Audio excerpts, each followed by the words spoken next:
What's up, my chaotic crew? Bentley Michaels here. Hey, sorry for the delay in this week's episode, but here in Oregon, if you've been watching the news globally, which I know that you all are, we had a little bit of an ice storm and power's out, all sorts of things all over the places, but never fear. Bentley Michaels is here with power and heat and Wi-Fi for all. So I'm uploading the episode this week. Hopefully it goes out to everyone as it should.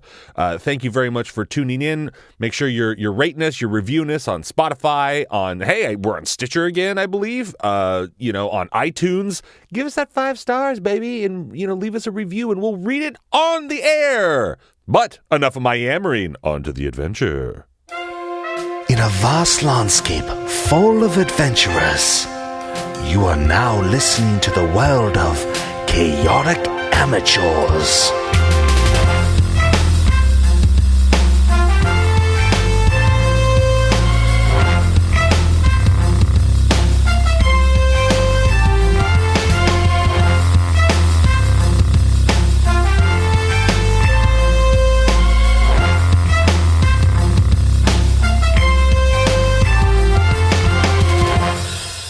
Welcome to Chaotic Amateurs, Internet's #1 D&D 5e Play podcast. I'm your host and DM, Alex. To my right, I have...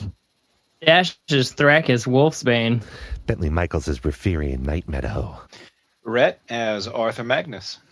Caleb as Scorytell Brune. Milo as Bull.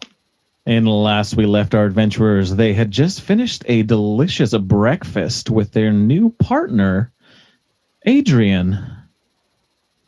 Let the adventure begin.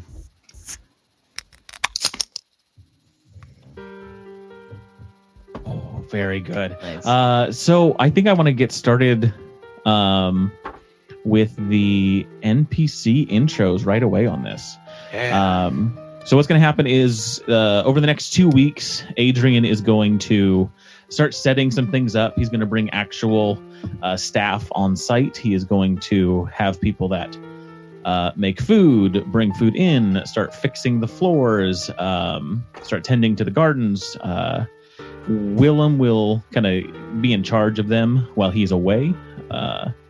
And is also setting up kind of trade inroads with you in the city of Turlin.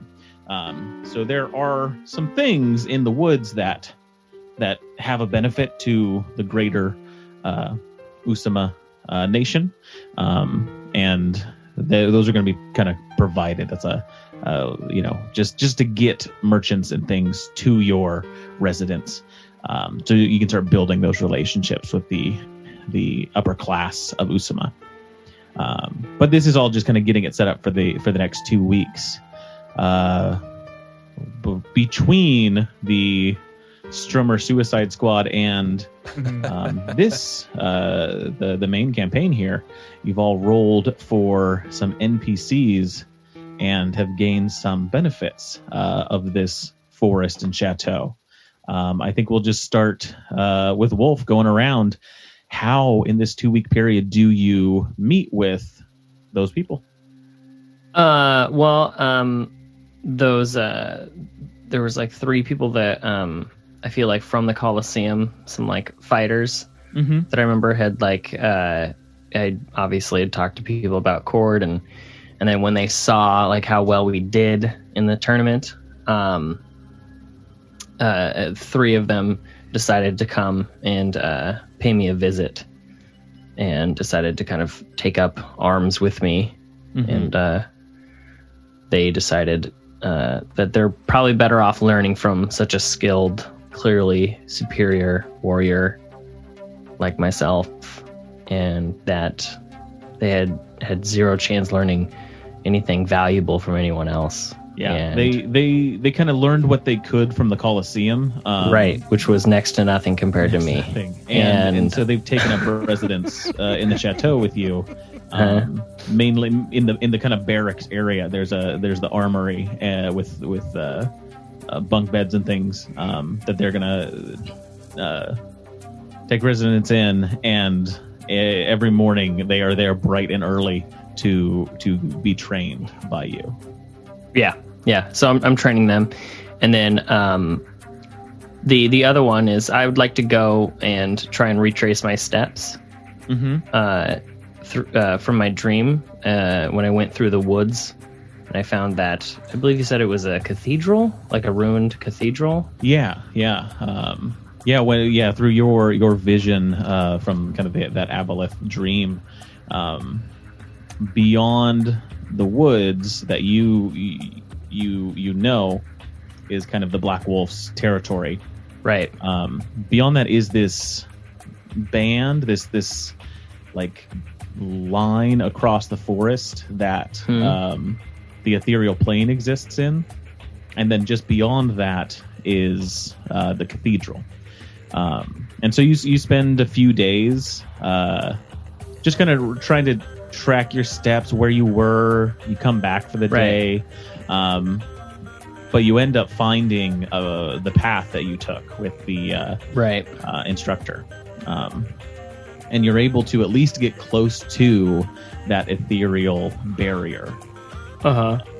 You know that it's dangerous to go in. You were prepared for it before. But you're able to find the path to that place, and that's kind of the edge of the forest that the chateau calls home. Oh, okay. And then if I cross over, and then on the other side is the Black Forest, right? Sorry. So what I'm referring to is the forest that the Black Wolf controls is the Black Forest. Gotcha. And that's then, beyond the ethereal band. So here, let me explain it a little bit. So the chateau is next to a fork in the river. Okay. And so that fork kind of borders the forest of the Black Wolf. And so it's the river, and then that band of the ethereal plane. That triangle is what makes up the Black Forest. Oh. Beyond that ethereal plane, it becomes the normal again. And that is where the cathedral is. Oh. Okay. Well, then I'm going to go beyond it. So you know that going into the ethereal plane in that section is dangerous. You were prepared for it in your dream, but you feel like you would be hesitant to go alone. Okay, then I don't do that.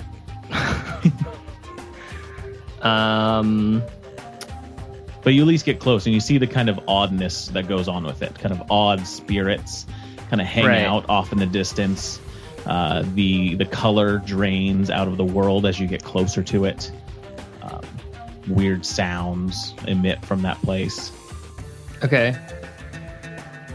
Yeah, I don't really know what to do, I guess. I mean, if it's too dangerous for me, then I don't want to go in there. Yeah. But this is where you want to meet with the Beast Lord, right? Right. Yeah. I just didn't know if I had to go beyond that to. No. We'll kind of keep it this way because in kind of a larger, you know, from the glass cellar in town, that the cathedral is where you get all that glass. That's where it all is. Gotcha. Okay. And you kind of understand that it is not protected, but it's naturally difficult to get there. Gotcha. Only kind of the higher ups of the arcane schools are able to get there because they can directly get there. You know, with enough preparation, you can pass through this ethereal plane onto the other side and sneak in there. Okay. But that takes preparation. As you're kind of surveying that scene, as you're just taking a look into this odd ethereal plane, the spirits kind of coming through it, you do hear, almost too late, footsteps that are just behind some trees behind you. I turn and look, and I'm going to take out my great axe, and I'm going to try and see if I can see what is back there. Standing in line with the tree and letting just a little bit of themselves be shown with an arrow pointed at you is this person who's just kind of giving you an odd look, just kind of looking you up and down, trying to figure out who you are. Okay, well, I'm gonna kind of raise my hands like, I mean you no harm. I am simply trying to find my way from a dream. That sounds more cryptic. What are you doing here? It's not me. And it's you. did you have a specific race that you wanted this NPC to be? Yeah, I thought it'd be cool since he is kind of like in the forest and hunting and stuff, if he was like an earth genasi. So he had like kind of like grayish skin, right? And like cracks and stuff. Mm-hmm. And like he had like long, wild, kind of crazy hair and like a beard. Mm-hmm. And did you have a name for him? Yeah, Crag. Crag, kind of lowers the bow down, but still has hands on it, and looks at you and just says, "You're trying to find a place through a dream? That doesn't sound too far-fetched out here. Weird things happen out here, especially if you spend too much time." And that's the perfect voice because I imagined casting him as Vin Diesel, so that was actually spot on. Spot on. Good. A little note there, Vin Diesel, I guess, voice. Yeah. No. Yes. It's kind of hard to explain, but well, I live in the chateau nearby with my other adventurers, and well, it's a long story, but. I've seen your lot cruising around the forests. Yes. Tried to stay away. You're here to stay? It appears we are going to be here for quite some time. Perhaps you could come and join us. Lend us your arrow, as it were. That may be a good thing. The woods are always out to get you out here, and I've made my way pretty well, but I do wonder if more danger is coming. There seems to be some shifting in the branches, and you kind of feel a wind pass by as he says that. Yes, exactly. And it's like I always say, a pack could always use one more lone wolf. A pack. That's pretty good. Yeah. Thank you. I just thought of it. Oh wow. You don't get a lot of jokes out here with just the squirrels and the ice. That's good. Huh. I tickled you, didn't it? Yes. Good. It did. Similar sense of humor. And so you lead them back along the chateau. Crag kind of shows you some ways through the woods that you would have known to take. Just some nice shortcuts, ways to get down cliff sides and hills. They seem to be well versed in this forest. And you do notice that they even have like a pin, oddly, as part of their leather, their kind of scavenged leather outfit that bears the House Magnus symbol. You can ask about it, and he's like, I found this on a dead body. It seems to offer some amount of protection from the darker things in the forest. Yes, well, I believe you should meet one of my companions. He is actually related to the Magnus. Is that right? Yes. I've heard a bit about them. They once were the greatest hunters that Usama had. I've studied a bit of what they were able to do. I was able to take a few books, actually, from the house years ago. Oh, really? Well, that is fascinating. I'd love to have a look at those books. Oh, yeah, yes. And he kind of pulls out of his bags a couple well-worn books that detail some of the prey that is found out here in the wilds. And one is also a ledger that looks like Gaston kept. And it was his personal notes about the forest. Okay. Yeah. That's awesome. Yeah, I'd like to study that. like to take time to study that? Like, Oh yeah, of course. He kind of like hands it over, like he had done something bad a long time ago and is trying to repay. It is quite all right. I understand your hesitancy or a bit of anxiety about having taken the books, but don't worry. It's it was abandoned, but now we are here, and now you can join us. That'll be good. And so, yeah, you guys make your way back to the chateau. On the way, Crag lets you know that they've been hunting in this forest for like 5-6 years. Oh wow! They sometimes go to the town to sell things that they need to sell, gather supplies, but mostly tries to live off the land here. And has really integrated themselves into the ecosystem of the forest. Yeah. Sweet. Yeah. So you have somebody who knows this well, and will after 2 weeks you've gained enough trust with them that they will fight with you. No, not against you, but they will fight and then alongside. Eventually, after 2 weeks, we will have a fight to the death. Yeah. I assume one of the days you have them training with your trainees, and they show a marked level of improvement over the people you've brought to train. Like Crag is somebody who knows what they're doing. Nice.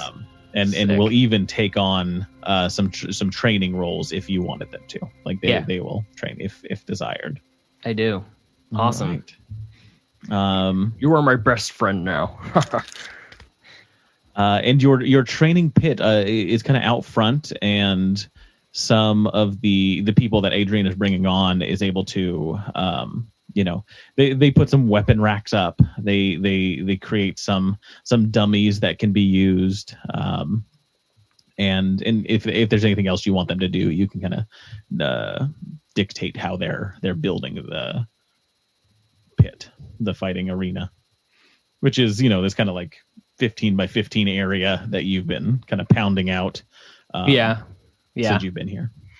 Cool. I mean a station for like archers, and a station for like dummies for like sword stuff, and then and then like a sand pit. Real dummies. I was like the stupid soldiers over there. Like. and then some dummies we can just hit on, and then like a sand pit for like hand to hand and like grappling conditioning. Okay. For jujitsu. Because as a fighter, he is well rounded in all forms of combat. So, and he wants his soldiers to be the same. All right. And there is some training mechanics that we might get into later, that we might build off of that, which will be fun. Going around the circle there, Riff, you have someone to meet as well, and some magic to study. Yeah. So I'm gonna kind of sequester up into the library during this time, as much as I can. The first thing I would like to do, though, is on a nice morning, or even just right after breakfast, if there doesn't seem to be any other thing pressing, I'm gonna walk where I met my Kenpaku buddies, down the river into that area, and also sort of back a little bit farther, kind of where I met my pal from town, the royal kid or whatever, because there's a river and stuff back there or whatever, right?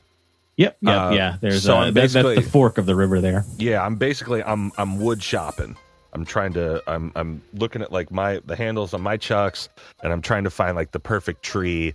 I know they've got some cooler sort of darkened wooden type of trees and stuff back there when I was looking around before, and I just want to find the piece of the perfect part of a tree that that's I was thinking how because I just saw this image those trees where they fall over but somehow they still stay alive, and then trees start growing off the top of them and stuff, the body or whatever, nursery logs. Yeah. And so something like that, I saw a tree like that, and I was that seems like the perfect piece of wood for some new chucks, for double chucking.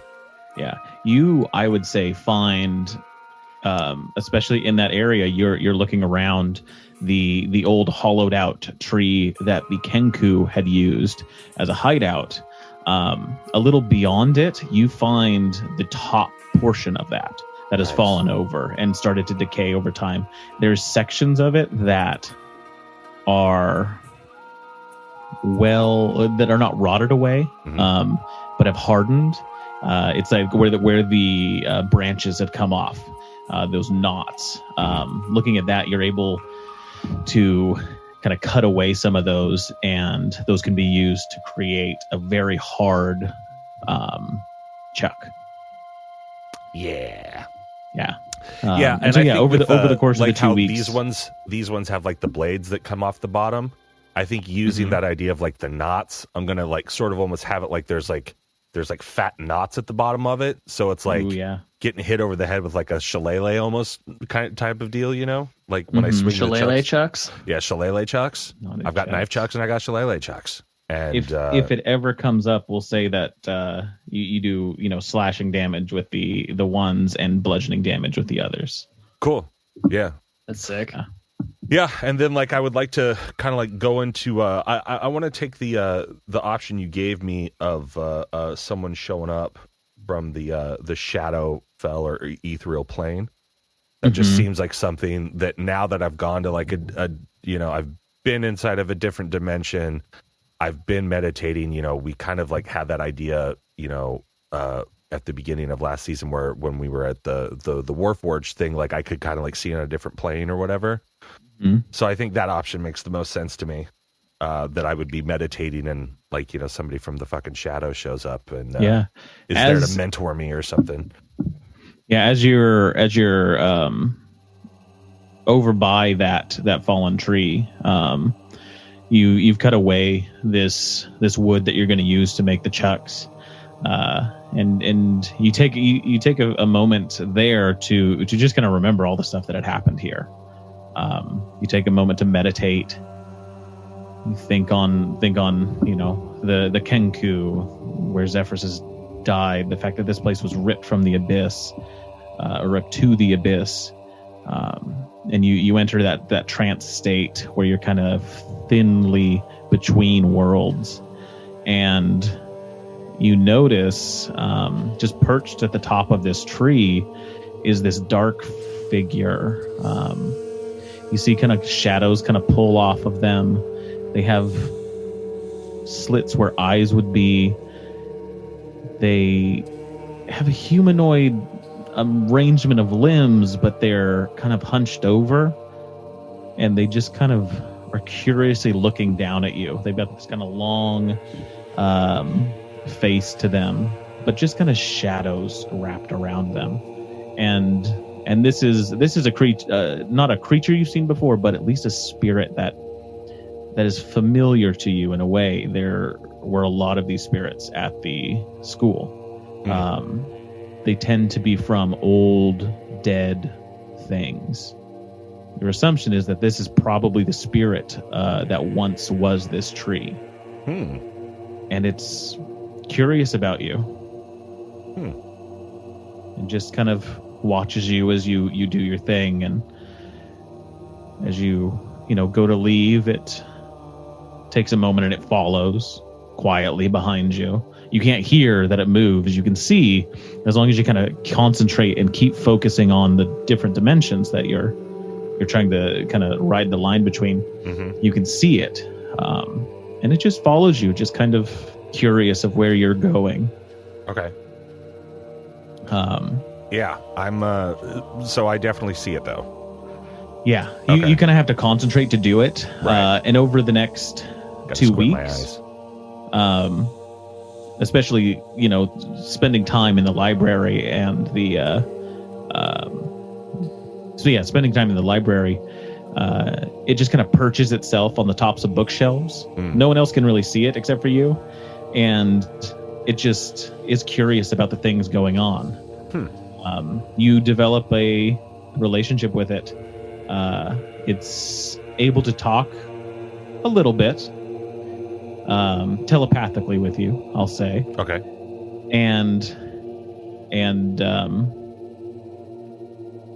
it lets you know that it is just, it finds this world that you live in just curious. Yeah, it's pretty crazy. But also, it's super awesome. But also, I'm interested in where you came from because I've gone between planes before. I know what's going on. I'm one with the shadows. Well, trying to be one with the shadows. It's kind of it slowly comes down and is just perched itself on the table that you're working at, and like just with its kind of odd claw hand, just kind of touches the paper that you're reading from. The book says, "He's old, and this is me. This is tree. This is tree like me." Oh, yeah. Unfortunately, we haven't figured out a way to, I guess, not use you as paper. But there's some really good stuff on this. I got to tell you, this book is pretty awesome. It's so your buddy, your cousin, or whoever this was, like it's serving a good purpose. Is full of secrets. Yeah, I like to learn secrets. I like reading. It knows, I like to learn stuff. It knows much.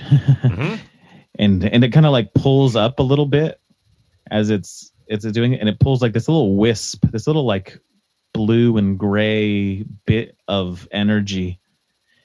It says, trees know much. Trees know. Trees have seen so much. Right. That makes sense.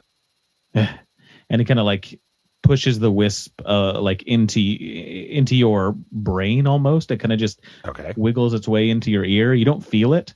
Ooh. And you immediately get this sensation of a bright summer day. Oh. And the sun shining and it being on your branches and that feeling amazing. Wow. It's a good secret.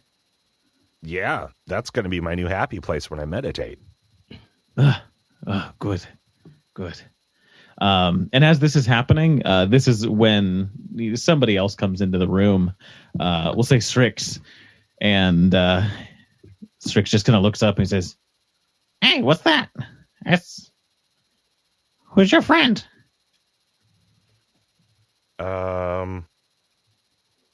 Well, he's from a different realm, I suppose. I don't know. I probably should have asked him his name. Hey, I had sort of like a different. I didn't know what kind of creature that you were going to be. I sort of envisioned him initially as like sort of like a wispy, shadowy, dark elf type of like high dark elf type of thing. Yeah. But and I was going to call him Gallendale. Gallendale. Yeah. Yeah. So you see the books that you're reading. You see one of the books is opened to a page, and it has a picture. It has a describing the author of the book, and it's this dark elf, and the shadow creature kind of just looks around and sees it and says, "I'm Gallendale," and just adopts this form of this not a dark elf, but just the shadow of a dark elf. Gotcha. You can see where its facial features are, and it's just kind of slowly kind of pulsing with shadow. Cool. That's awesome. That's what it looks like when I become one with the shadows. Great work, Gallendale. And so, yeah, over the course of the 2 weeks, you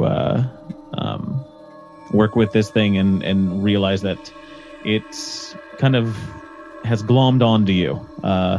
It was the spirit of that tree, and this is kind of its last bit of life, and it's deciding to explore the world outside. Okay.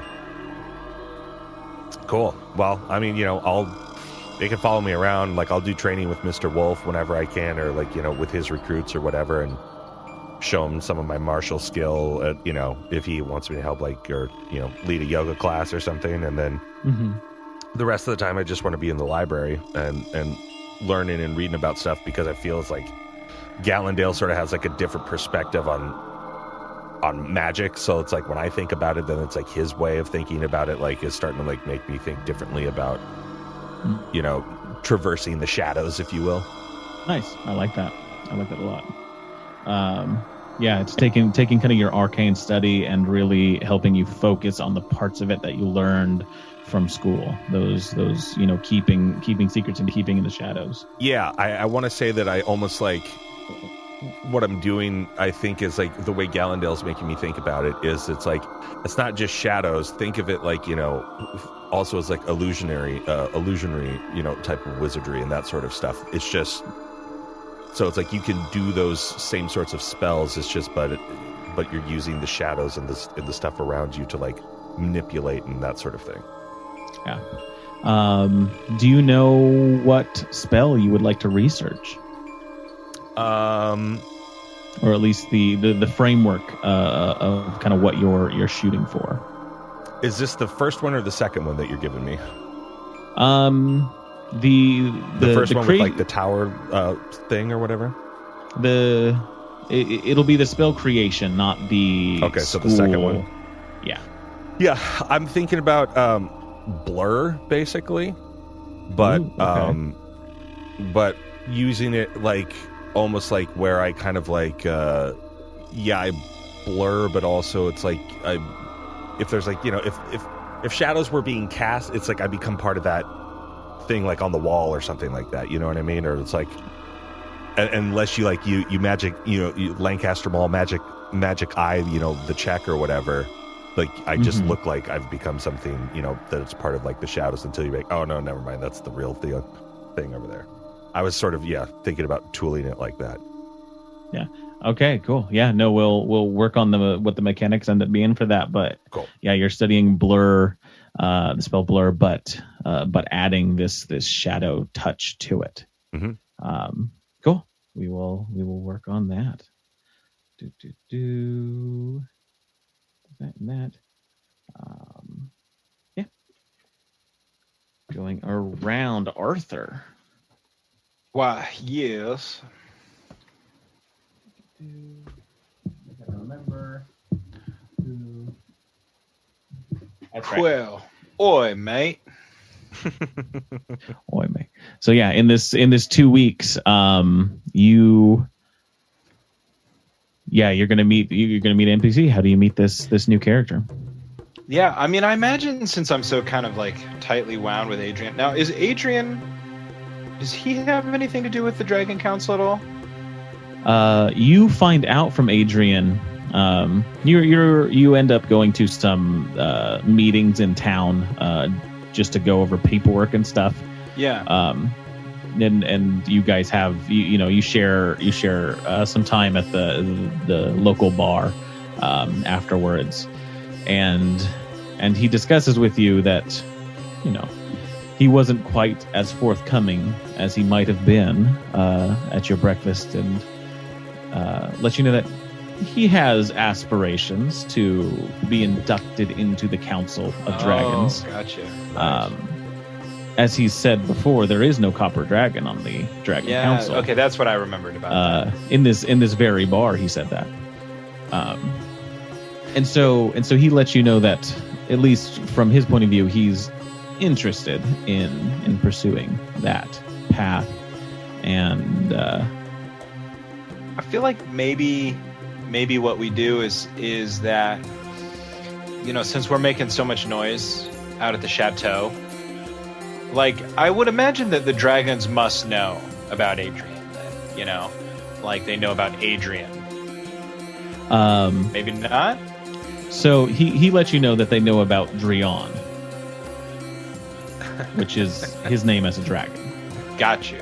But they don't know Adrian. They do not know Adrian, and he says that's why I told you no one else can know.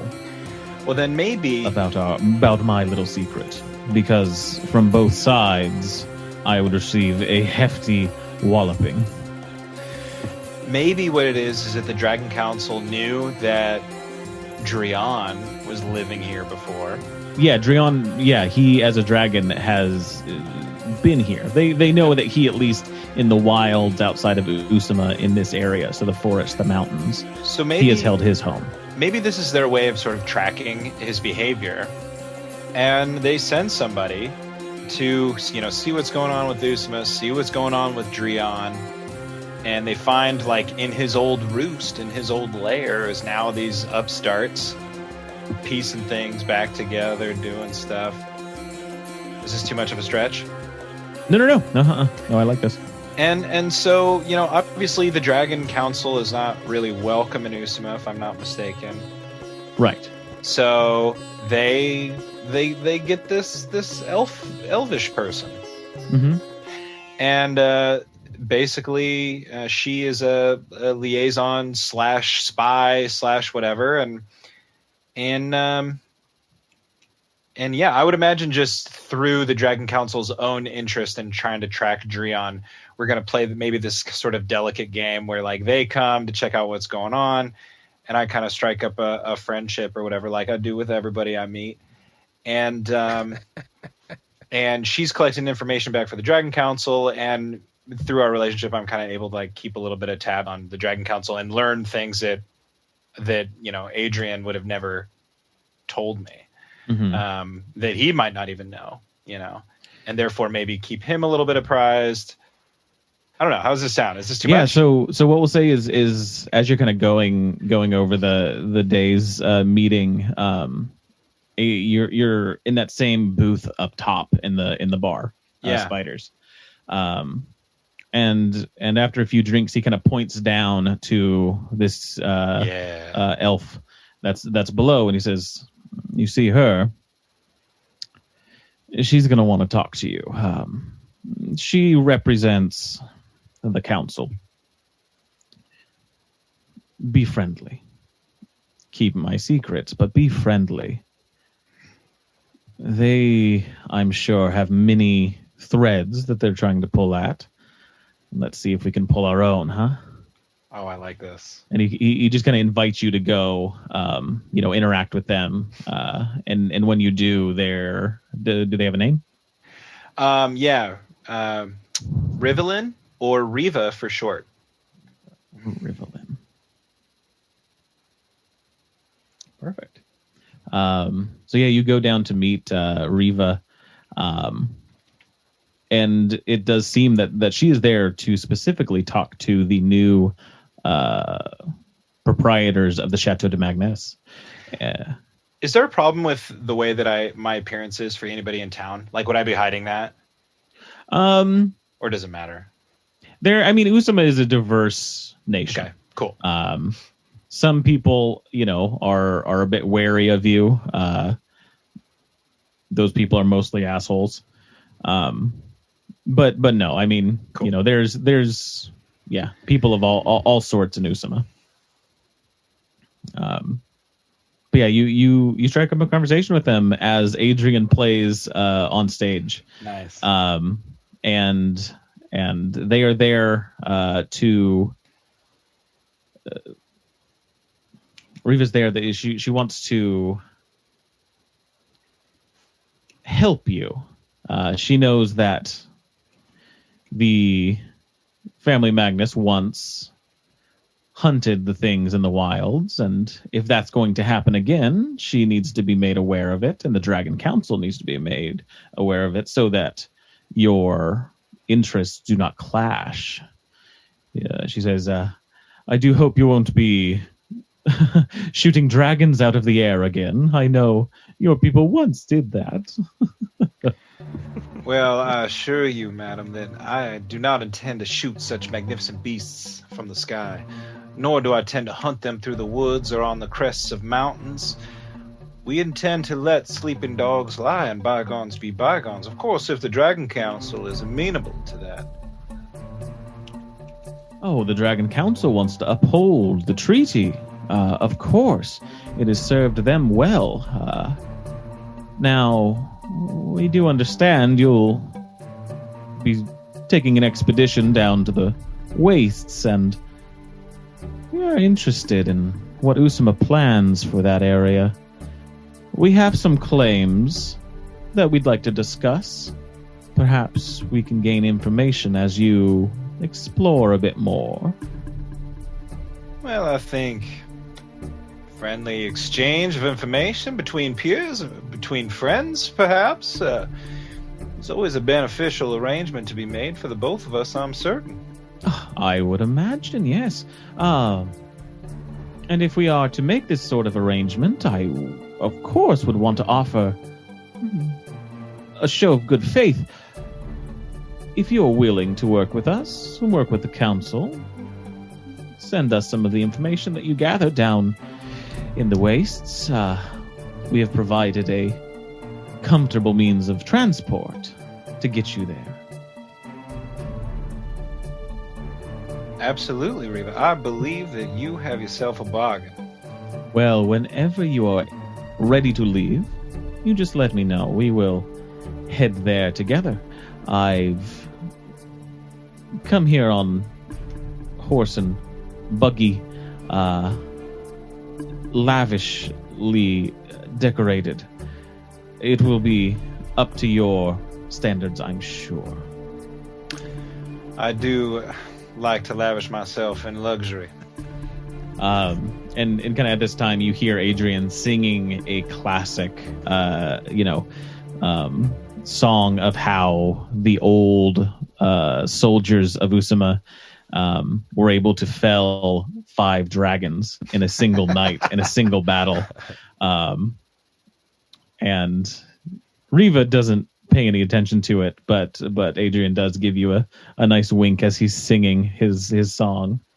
And yeah, over the same thing, over the course of the 2 weeks, you gain a relationship with Riva. They tend to stay in town. They have a room, a place to stay within the castle itself.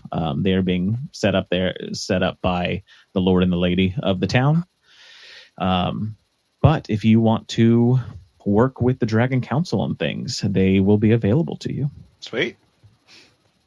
Brett, I thought you were going to. I thought you were like doing it for dramatic effect. I thought you were going to go, I do declare. I missed an opportunity there.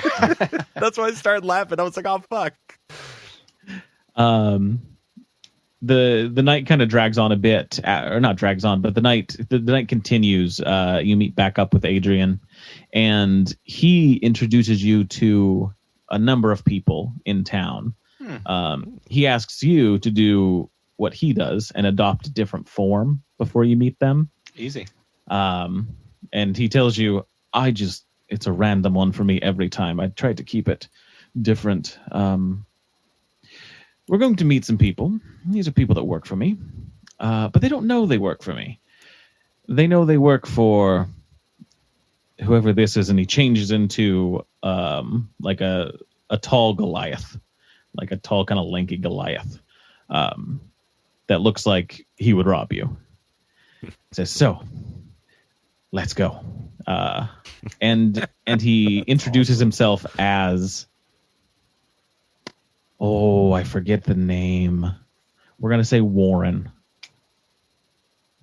Call Milo. My name isn't Warren. Introduces himself as Warren to these people. And once that name is spoken, they're like, yeah, what do we need? What do you need us to do? And then he introduces you, if you want to give me an alias, another alias. Yeah, absolutely. So I've just adopted the form of the most nondescript human being possible and clear my accent. I'm like, yes, hello, I'm Elian.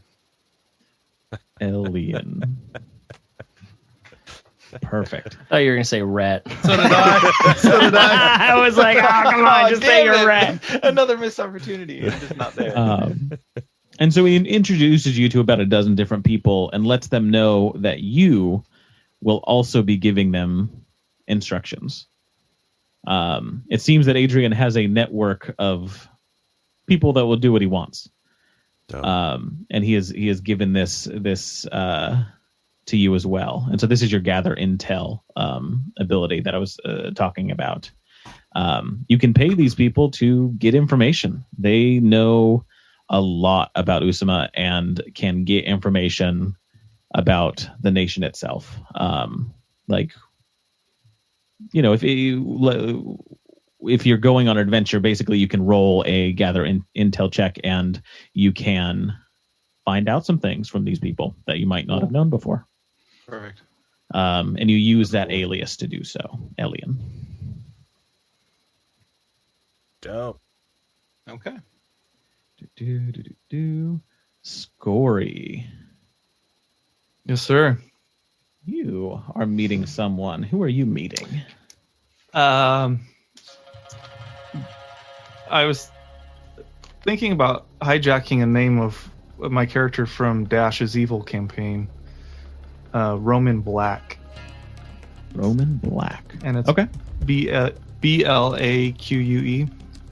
AQUE. Perfect. And the way I envision it happening is similar to what Dash did, kind of thinking about the dream, the vision that I had when I was knocked out by the Iron Aboleth, and not really consciously retracing my steps, more so recalling the pact that I made in it, and kind of wandering around trying to track anything that may be a risk to the forest and the chateau, and in doing so stumble on one of the kind of highlight sites from that vision, again completely not intending to, but just is so enveloped in the task of hunting,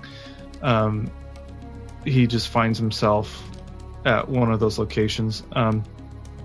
And I think we had talked about the cave, but I'm wondering if it could be maybe in that ravine where the came across the corpse with the different symbols and items.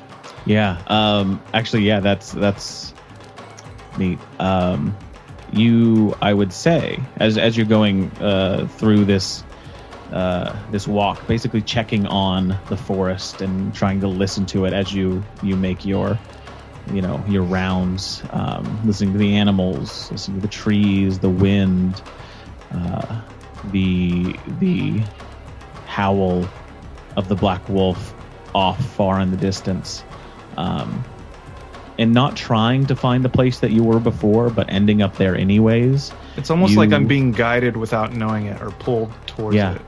And you find yourself at a massive maple tree. And as you kind of approach it, you expect there to be someone there, and there is. And this is going to be Roman Black,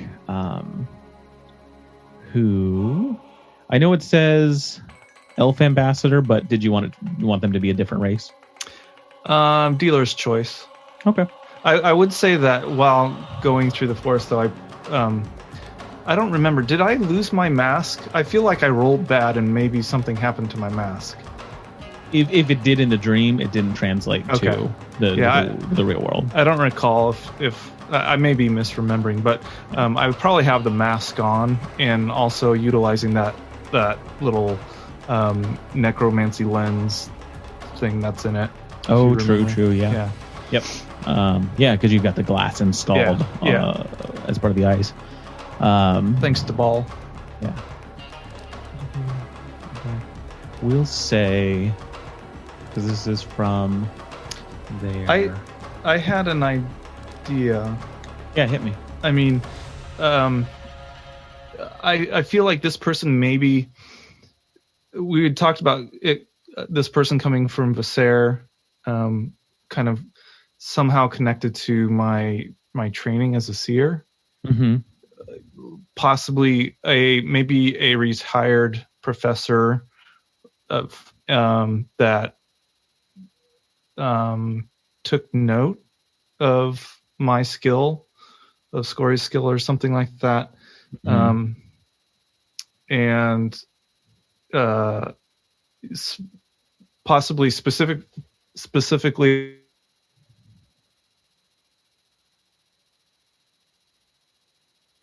Oh, did I cut out? yeah, we cut out there for a bit.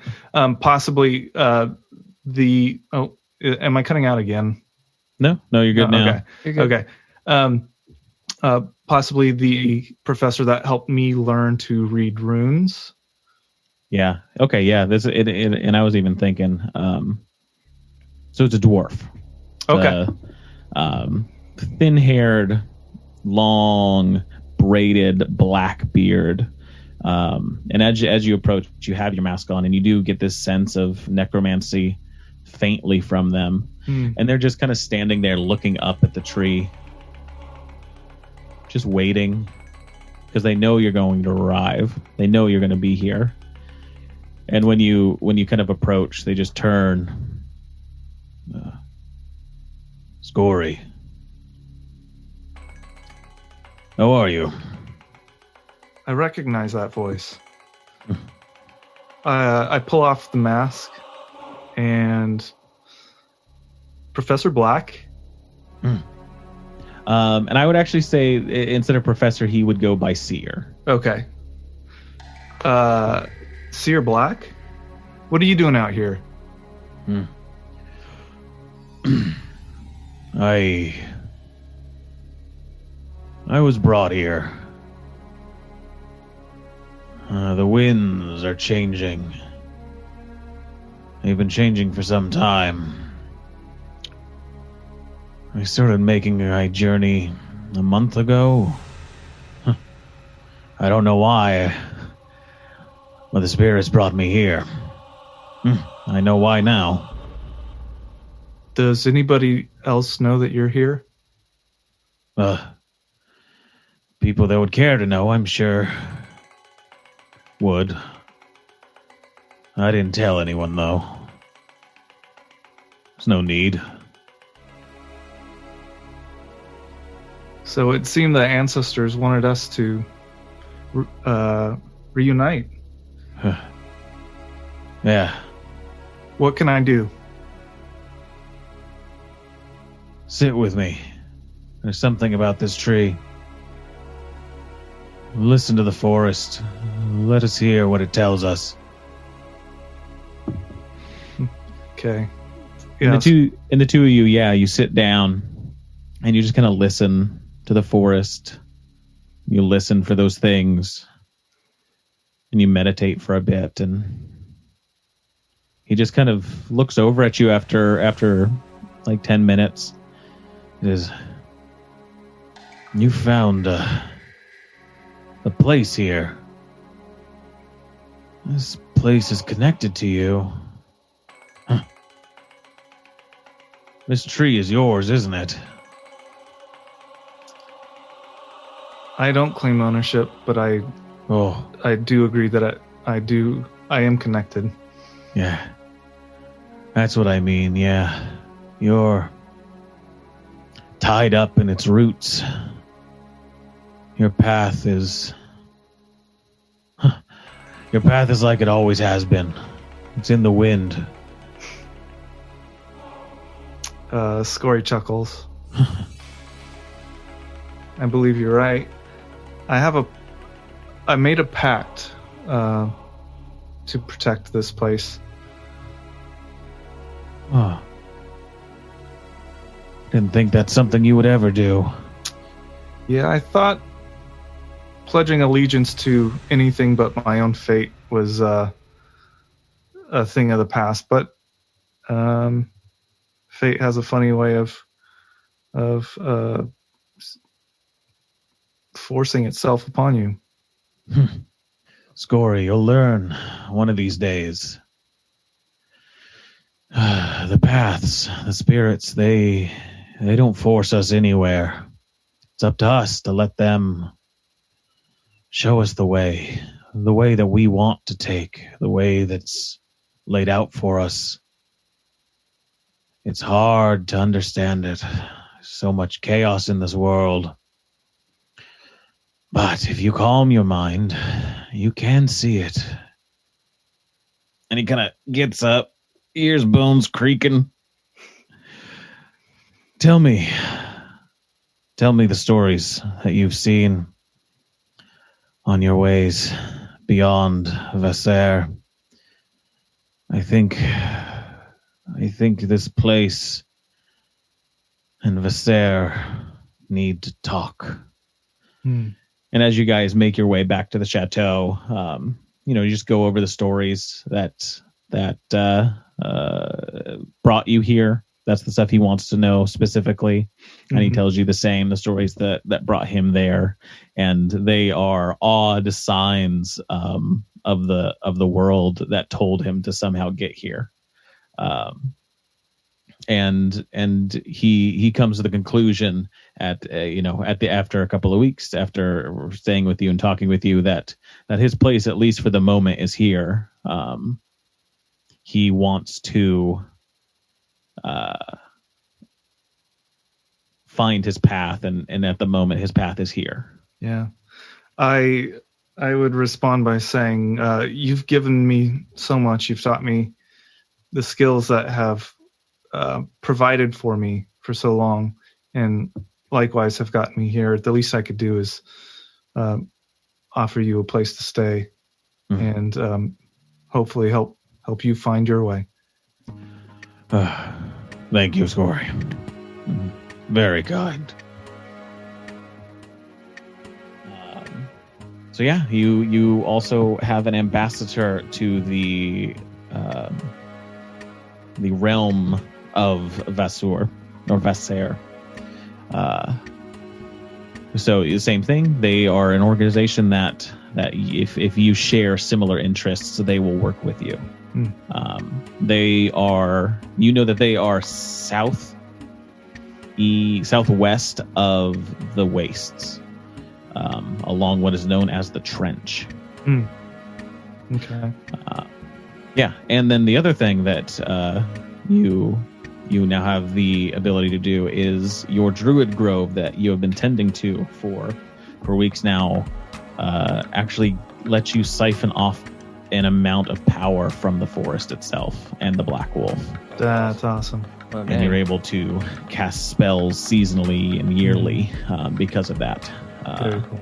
So yeah, I would make sure on our way back, I would show him that spot where I meditate, and I set the Tower of Small Stones, which happened to be Agnes's, happy place as well. Yeah, perfect. And he's very interested in that, and that tends to be where he spends his time in meditation.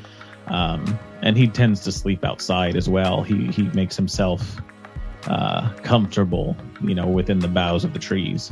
Yeah, I feel like ever since having that vision, that Scory feels kind of a kinship with Agnes, kind of holding on a little bit to her spirit, and I'm getting the vibe that Roman also feels it, maybe not with a specific name or anything like that, but can kind of feel that spirit in that area.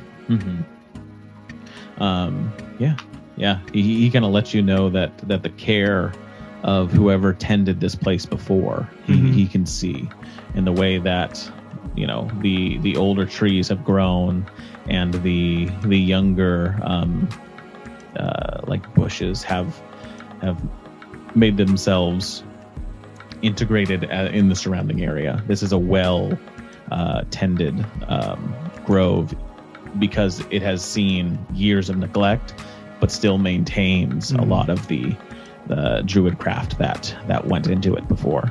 Very cool. Ball. I'm sorry you're at the end there, but That's Ball. me. You have somebody to meet as well and spells to study.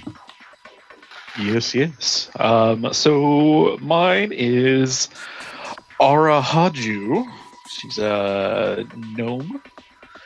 I was thinking I would meet her at Clarvana's magic shop, where we did the potions and stuff. Sure, yeah. And she's doing some repair work to the shop. Somebody came in and tried to make off with some product. and a spell went the wrong way. Well, the right way. Destroyed some of the shop, but took out the thief. But yeah, I see her there, and she's like working on some stuff. I notice an article of clothing reminds me of Ostrana's boutique in the Silver Coast, and I notice the emblem, and I approach her. Oh, so where did you get that clothing there? Female gnome voice. It's gotta be way up here. It's a high voice because you're a small lady. Oh, this thing? Well, I'm part of the Merchants Guild in the Silver Coast. I found my way up here, and oh, that's really high. That's gonna be rough, yeah. Yeah, don't talk to her too much. There's some interesting things up here. I'm actually trying to scavenge some Warforged parts. Did you know that Oh, well, you, sir. Wait. The blue. Are you Auraforged?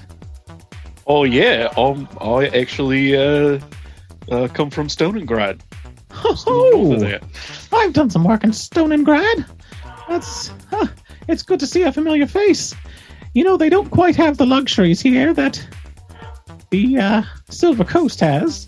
Definitely don't have any trains. Getting around is quite a troublesome endeavor. Can you hear the train that's in the background here? Yeah. Okay. Oh, nice. That's funny. No, they're a little bit behind here, I guess. You say that. Seems like you do a bit of carpentry work, though. Oh yeah, making a few coin, trying to travel. Well, that's great. I'm all for done? travel and seeing new things and exploring. Actually, as a matter of fact, I've got a mansion up the road a little ways, and we've got some servants building stuff, but they could probably use a lead carpenter if you're interested in the work. Oh, I'm dying for the work. After I'm done here, yes, absolutely. I need myself a patron that's willing to pay and has the means to do so. Huh. What? I go ahead and pull out the 10 gold that I have on me, and I give it to her.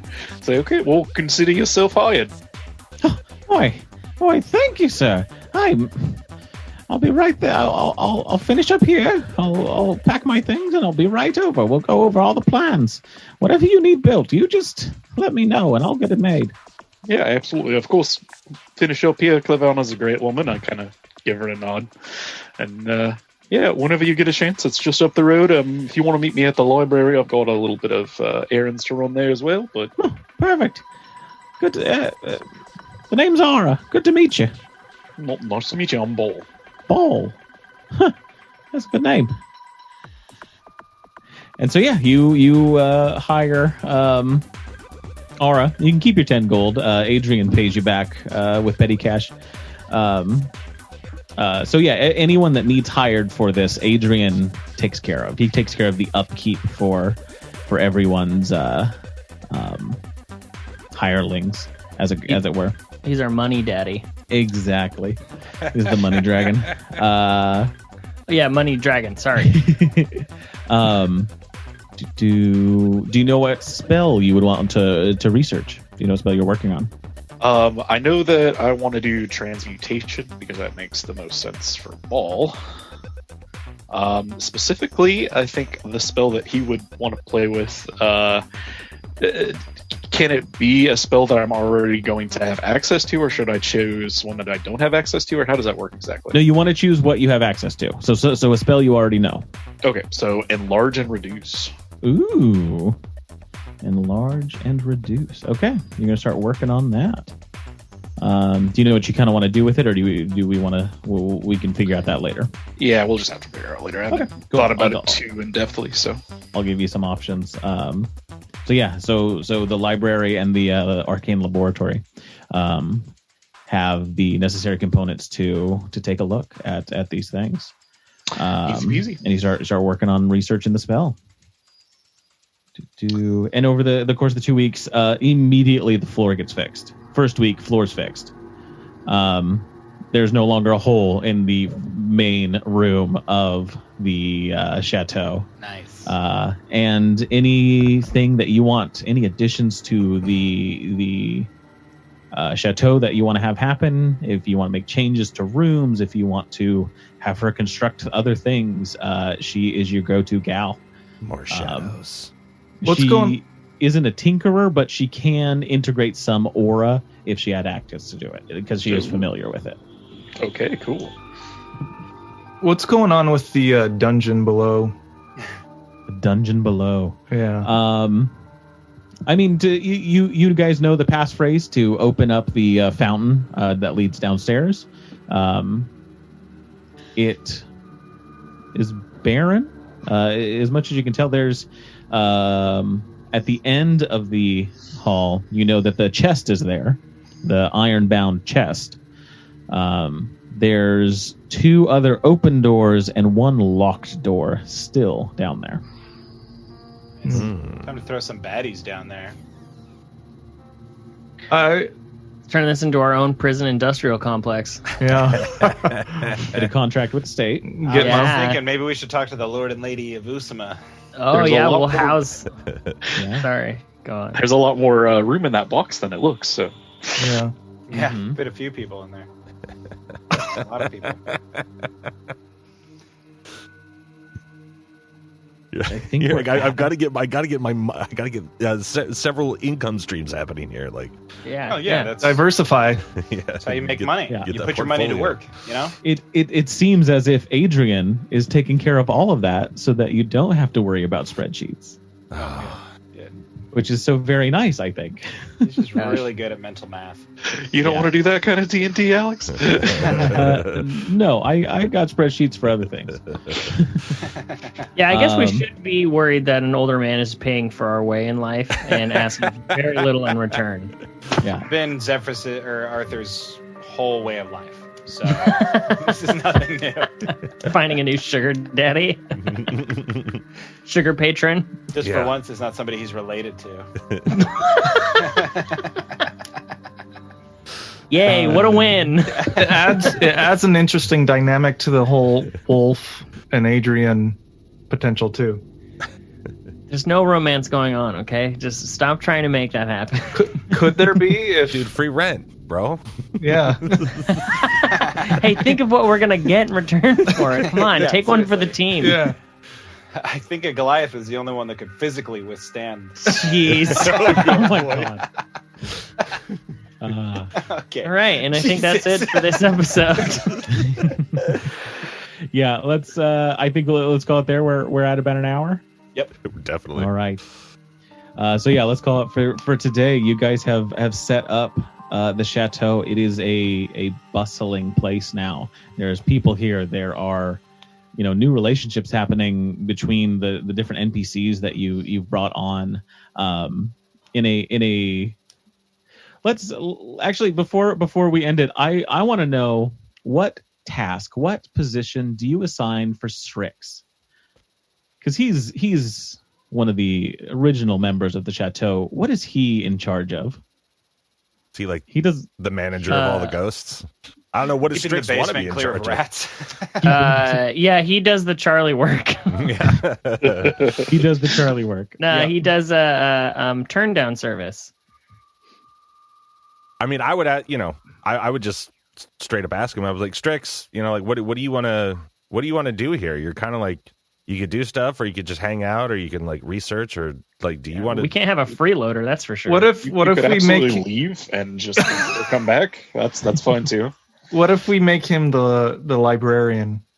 Like he has to put books back and he organizes them? Yeah. I like that. I like that. He tends to take on a role with everything. So he does like training with Wolf. He likes to sit and meditate with Riff. But when you guys are researching in the library, he is the one cataloging the books. He's the one putting them back, climbing the shelves. I feel like he making would sure- enjoy it. Like Yeah. the busy work, and he feels like he's a part of the group doing something. He's got like a real stake in it, you know. Yeah. Yeah, he learns the Dewey Decimal System lickety split, and he is the keeper of the library. And I would think after a while, you know, if we're looking for a specific type of book, we can make, hey, Strix, know anything about this?